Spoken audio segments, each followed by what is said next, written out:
Welcome fans to a new edition of Marked Out. I am the Red Scorpion Mike Martinez, and this time we're going to talk about the top 10 moments of the Monday Night War era, in my opinion. Number one was Nash versus Hogan back on WCW Monday Nitro, 1/4/99, and it was the infamous finger poke of doom. Everyone remembers all the build-up between the WCW, NWO, and how the NWO then blended into two factions, red and white and white and black.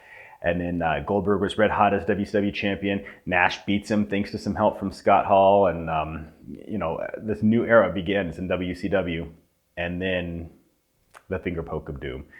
Then they become the red and white NWO, or you make a choice and everybody gets together and Hogan gets the championship back. And it was horrible. It was, I read somewhere where it said that this was basically the end of WCW when they did this. And this pretty much did cement the end days, because I think that edition of Nitro lost to a taped Raw, so that speaks for itself. But it was definitely, during the time, it was definitely something that people were calling their friends about. I was, and like, hey, did you see that? Oh my God, So it was definitely something that definitely back in the Monday Night Wars was suitable for that, I guess. Next was the Tyson Austin confrontation on Monday Night Raw. That was back on January 19th of 1998, and what it was McMahon was looking for anything to counter WCW at the time. So he brings in Mike Tyson, who's obviously a red-hot boxer, and throws him right into the ring with Stone Cold Steve Austin, who starts bad-mouthing him, flips him the bird. Tyson shoves him. They start going at it, and a big melee basically happens. And it was basically kind of cool. It was on all the sports channels and everything like that. Everybody was like, oh my God, Mike Tyson, and just got punked out by Stone Cold. And it was pretty surreal when you were watching it, and especially if you're a boxing fan and a wrestling fan at that time, you're just kind of like, whoa, wait, what's going on here? It was definitely something that swerved for the WWE at that time and definitely got momentum starting to ride on their coattails. Next was when Medusa went to WCW after a lengthy stay in WWE as Alundra Blaze, and she was the women's champion. She shows up on WCW Nitro 12/18/1995 with the WWE Women's Championship, pink and all, throws it in the trash can and says that's what she thinks of the WWE and the women's division there. Probably wasn't the best idea, because up until 20 years later, there was some pretty serious beef between the two. Things finally calmed down. She was inducted into the Hall of Fame, and it's all been forgotten. She pulled the trash out on the stage, pulled the title out of the trash, and presented it back to WWE at her induction. But in terms of the Monday Night Wars and really sinking the first cannon blow, that was definitely what Medusa did there. Next would be Ravishing Rick Rude, appearing on both WCW Nitro Live and a taped Raw 11/17/1997. This was back when the Montreal Screwjob happened with Bret Hart and Shawn Michaels. Rick Rude was with Shawn in the DX group. Basically, he felt as though Bret got screwed, and he voiced his opinion on a live Nitro where he came out and just talked about how WWE just basically sunk their best wrestler and just sunk tradition by doing what they did. And till then, it's one of those 50-50 things where people still agree with it or people still disagree with it, and it's still something that people talk about to this very day. So regardless of the fact, Ravishing Rick Rude made his point, and he'll never be forgotten because he was on Raw and Nitro in the same night. Only person to ever do that, and since Nitro is now defunct, he'll be the only person to have ever done that. Lex Luger shows up on the debut edition of WCW Monday Nitro. That was September 4th, 1995, the Mall of America. Who can forget back in 1995 when Sting was wearing his flashy paint and his pink tights and his beach blonde haircut. Ric Flair was red hot. Hulk Hogan had just gotten there a year before. Things are crazy in WCW. There was these bigger-than-life superstars over there. That's why they called them where the big boys play. And then Lex Luger shows up out of nowhere. Just days before, he was feuding with Men on a Mission, and then he shows up in WCW and gets right into the cream of the crop for the WCW World Title opportunities. And that is exactly what WWE dropped the ball with him on. So kudos to Lex Luger for doing that. And again, in the Monday Night Wars and times like that, that was definitely something that you called your friends up and were like, oh my God, did you just see Lex Luger up on WCW? Amazing. Next was when DX invaded WCW Monday Nitro out in the Scope. That was on 4/27/1998. And what happened was the DX army of the New Age Outlaws, X-Pac and Triple H, they ended up going in a tank down to the WCW event and tried to drive right into the back of the WCW arena and try to get in. And till this very day, people ask the question, what if Bischoff let them in and they showed up on Nitro? Probably would have shot Nitro's ratings through the roof. Nitro probably would have kicked Raw's ass in the ratings, and then a lot of people would have been like, oh my God, what's going on?